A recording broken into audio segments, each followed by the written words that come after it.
Growing up in Dearborn in the 50s was pretty enjoyable. My parents, Leonard and May O'Cray, gave us a lot of stability. My household consisted of them and my brothers, Mike and Dan. And I lived in that same house from the day I was born until I moved out and got married. The neighborhood was really stable. I remember when I was about 12 years old, a new family moved in on the block, and I still consider them as the new people. One of my favorite youthful activities was digging deep holes. We would dig a deep hole, put 2x4s over the hole and a rug, and we would have a fort. TV was in its infancy, and I remember my favorite program was Howdy Doody. When I was probably about 13 years old, my friends and I would take the bus to downtown Detroit. We would buy cigars and strut around like we owned the city. At Sacred Heart, where I had gone to school for 12 years, we began the day with a prayer and the Pledge of Allegiance to the flag. Nobody stepped out of line. Authoritarianism reigned. Memorization was big. The Palmer method of handwriting was taught, and if you got out of line, a slap on the face by the nuns took care of you, buddy. The pastor read your report card to the rest of the class.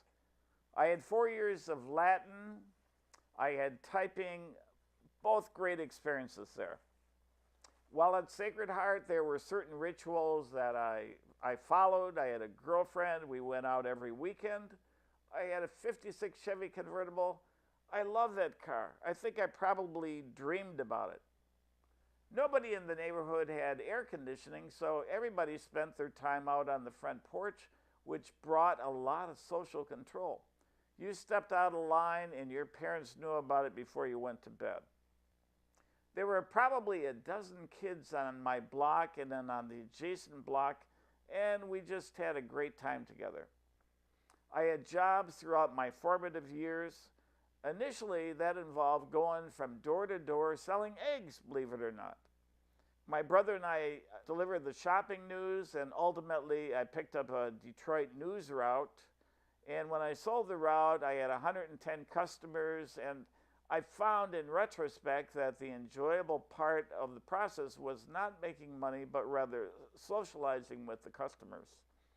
I then got a job as a substation station captain for the Detroit News, and it was located on Telegraph, and I was in management. The downside was that I left a good-paying job delivering papers for a management job. There were a couple of downsides to growing up in Dearborn. One was that things were pretty much black or white. You either loved your country or you were a communist. There was a fear of communism. We used to have air raid drills. We got into field positions under our desks. We thought that a wooden desk could protect us from radiation. I remember once as a kid, a plane flying over our house and broke the sound barrier. There was a loud bang in the air, and my mother ran out of the house concerned about my welfare. And I think that she thought the communists have finally begun the war. However, when all said and done, it was a wonderful experience growing up in Dearborn. And I might end this with that old refrain. Those were the days, my friend, I thought they'd never end. Those were the days. Oh, yes, those were the days. That's it.